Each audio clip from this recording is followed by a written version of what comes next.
اب ہم درخواست پیش کرتے ہیں جناب ماں جمیل صاحب کی خدمت میں تشریف لاویں اور چند منٹ ہم لوگوں کو موقع کی مناسبت سے نصیحت فرما دیں۔ بسم اللہ الرحمن الرحیم۔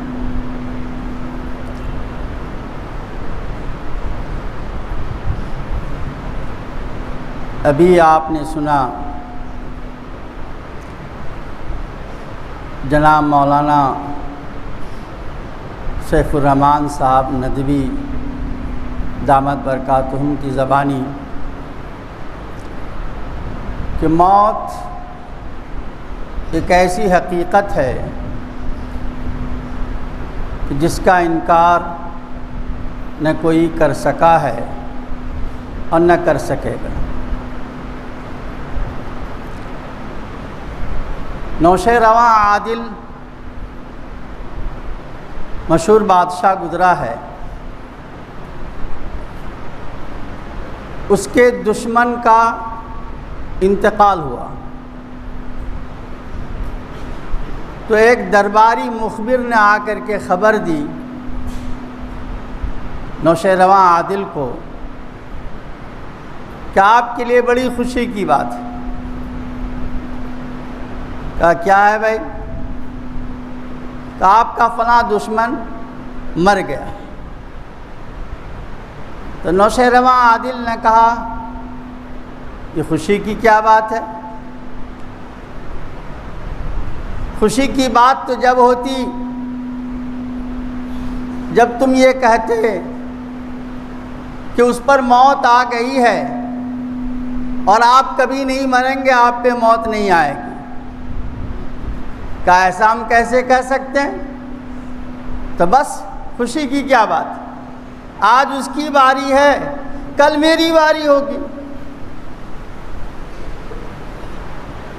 تو یہ کیسی حقیقت ہے کہ اس کا انکار کوئی نہیں کر سکتا۔ موت نے کسی کو نہیں چھوڑا۔ ہاں، یہ موت مومن کے لیے تحفہ ہے، اور یہی موت گھبرا دینے والی ایک شے ہے۔ اگر اعمال اچھے ہیں، آخرت کی تیاری کر رکھی ہے، قبر کی منزل کی تیاری میں مشغول ہیں اور موت آ جاتی ہے تو یہ تحفہ ہے۔ اس لیے کہ موت ہی ایک ایسا پل ہے جو ایک دوست کو دوست تک پہنچا دیتا ہے۔ یہ پل الموت جسر یوصل الحبیب الی الحبیب۔ حضرت مولانا یعقوب نقشبندی بھوپالی رحمۃ اللہ علیہ کی جب موت کا وقت قریب آیا تو سامنے جو ان کے مریدین بیٹھے ہوئے تھے وہ کہنے لگے کہ حضرت آپ گھبرائیں نہیں، آپ ٹھیک ہو جائیں گے۔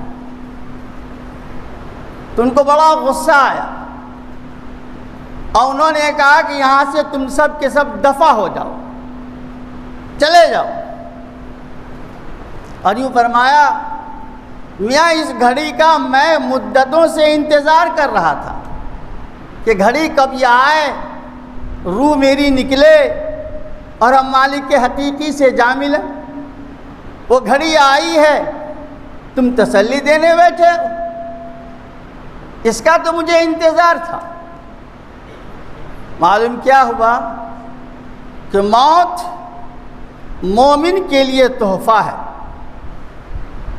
عبد الملک بادشاہ جب مدینہ پاک پہنچا، لوگوں کو خبر ہوئی کہ عبد الملک آئے ہوئے ہیں، سب لوگ ملاقات کے لیے آئے۔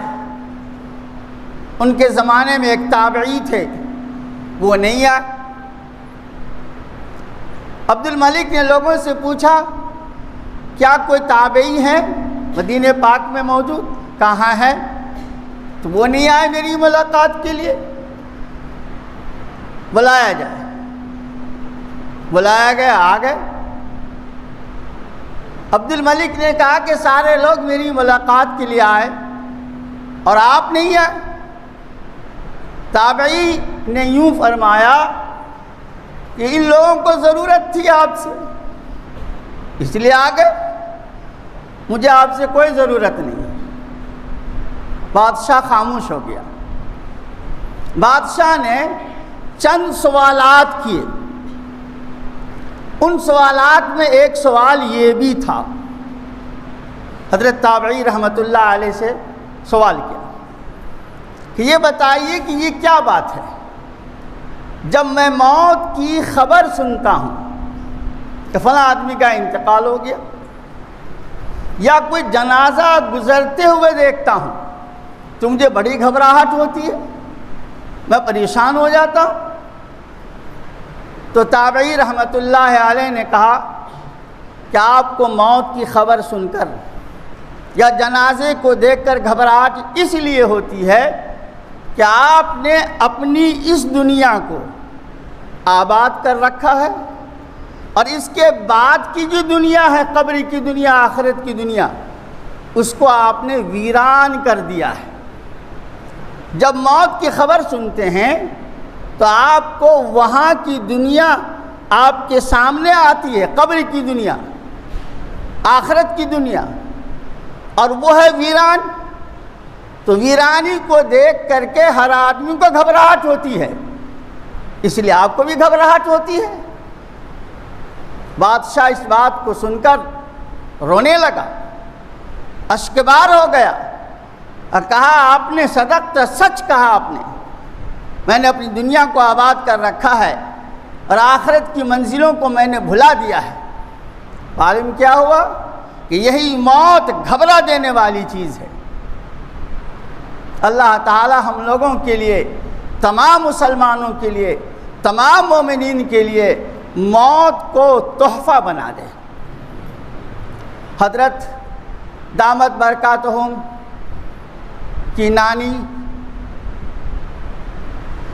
اللہ کے جوار رحمت میں پہنچ گئی، اللہ ان پہ رحمتوں کی بارش برسائے۔ حدیث میں آتا ہے اذا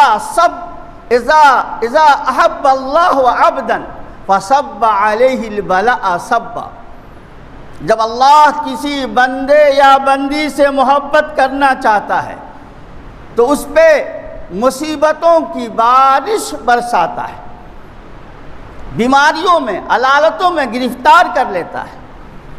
حضرت دامت برکاتہم کی نانی مرحومہ بہت دنوں سے بیمار تھی اور اسی علالت میں پھر اللہ کی پیاری ہو گئی۔ یہ اس بات کی دلیل ہے کہ اللہ پاک ان سے محبت کر رہا تھا، وہ اللہ کی محبوبہ بندی تھی، اور اللہ پاک جب کسی بندے کو اور اپنی بندی کو اپنے پاس اس حالت میں بلانا چاہتا ہے کہ گناہوں سے یہ بخشایا ہو جائے، گناہوں سے پاک ہو جائے، تو اللہ پاک موت سے پہلے علالتوں میں، بیماریوں میں اس بندے کو، اس بندی کو مبتلا کر دیتا ہے۔ تو بہت دنوں سے وہ بیمار تھی، یہ اس بات کی دلیل ہے کہ اللہ نے ان کو اس دنیا سے بالکل ہی پاک کر کے اپنے پاس بلا لیا ہے۔ اللہ پاک ان کی قبر پہ نور کی بارش برسائے، اور ہم سب مل کر کے دعا کریں ان کے لیے دعائے مغفرت، اور ساتھ ساتھ یہ بھی دعا کریں کہ اللہ پاک ان کے وارثین کو صبر جمیل عطا فرمائے، خاص طور سے ہمارے حضرت صاحب کو اور ان کے بھائی کو اور ان کے رشتہ داروں کو صبر جمیل اللہ پاک عطا فرمائے۔ وما توفیق الا باللہ۔